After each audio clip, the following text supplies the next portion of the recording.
雀梅生长不好，一般是根出了问题。这个雀梅已经出现了失智，根系也开始退缩。去年春季对它修剪，到现在基本没有生长。把枯枝树叶剪掉。雀梅可以经常摘掉老叶，把叶摘掉，修剪会看得更准确。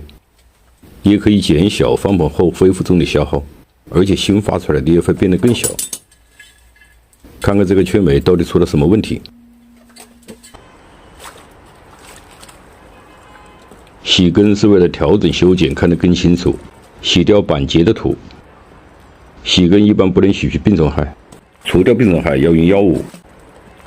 洗根要分树种，尤其是季节，不了解清楚洗根的目的，很有可能把这个桩材洗掉了。洗完了用高锰酸钾溶液浸泡一下。关于高锰酸钾溶液的作用，在下期视频中再介绍。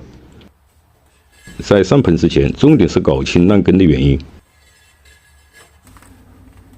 按雀梅生长特性，根系生长应该是很快的。这些根基本停止生长，有的已经出现枯萎，底部的根基开始腐烂，这应该是造成这个雀梅生长减弱的主要原因。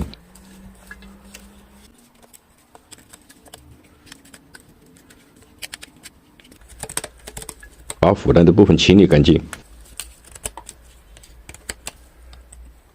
枯萎的根剪掉，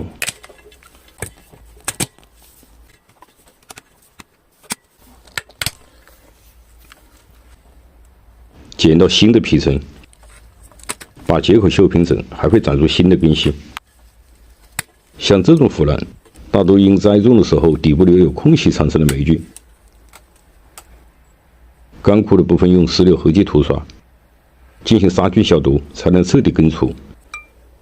涂刷2遍，把它晾干之后再上盆。雀梅的老根可以剪短，在春季很快会发出新的须根。雀梅是单水宣供养，在去掉根的时候要慎重，在同一个位置多条根，至少要保留1到2条根。修剪的目的是剪短过长的根，腾出新根生长的空间。像这种交叉根，根过于密集，很难发出新的须根。即使长出了须根，也没有生长空间。其实这个道理与剪枝留空间是一样的。根修剪不到位的，可以将它调整到既定的位置。在调整的时候要注意，雀梅的根比较硬，调整的过程要量力而行。像这样，根的生长空间有了，在造型中根的分布也会更加合理。雀梅还有个特性，萌发裂芽的能力特别强，因此雀梅也容易形成多干丛生。但这一特性在雀梅的养护过程中要加以注意，尤其是盆养。裂芽形成的枝生长特别旺盛，会消耗大量的养分。对这种枝不要姑息迁就，没有办法终止它，只有勤动手修剪。这个雀梅养到这个时候，对它的兴趣基本消失了，耗费了大量时间，关键还不养眼。朋友们应该看出来了，不管它，先上盆试试。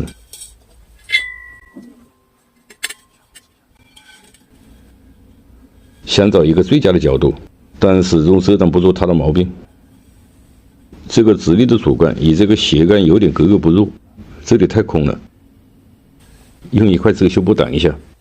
如果没有这个直立的干，效果怎么样？听听朋友们的建议。大家说这个桩应该锯掉，我就把它锯掉了，好吗？今天还是把这个桩先种养，把这个空间弥补一下，主要是对枝条的调整。像这些枝调整后都有改变这个空间的可能。这个桩的底部是空的，盆土要中间高，要像这样斜着向内倒实。养雀梅多残留腐叶土，雀梅对酸性的土壤要求高。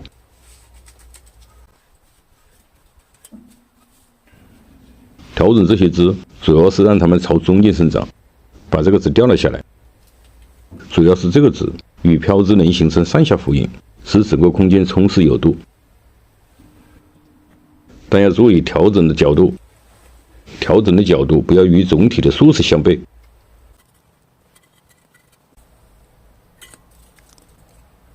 像这两个字调整过程不形成平行值，把这个漂字往下调了，顺应整个数式的发展，也可以使这个空间充实点。完缺眉，前一二级字最好是不要进行判杂，去减更适合缺眉在造型中的表现。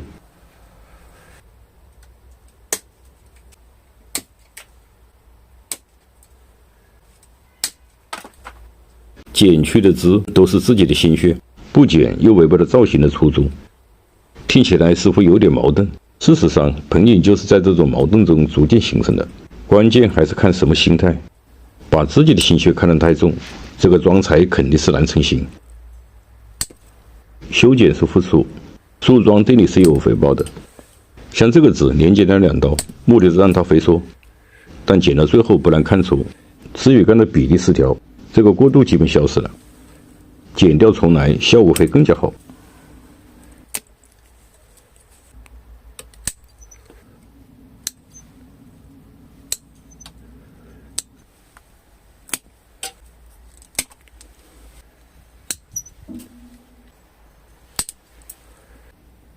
玩盆景的人是不是都有强迫症啊？修剪起来就停不下来了。修剪是对枝条的浓缩，也会使整个盆景枝干比例更加协调。关于枝干修剪的方法，我在前面发了很多视频，感兴趣的朋友可以进我的主页看看。有什么问题请在评论区留言。对这门缺眉修剪前后用了2天时间，养了10几年。修剪想让它表现得更好，但还是不尽人意。这个干的去留就交给朋友们了。听听你们的建议，再做最后的修改。我是山泉浓茶，感谢您的收看，下期见。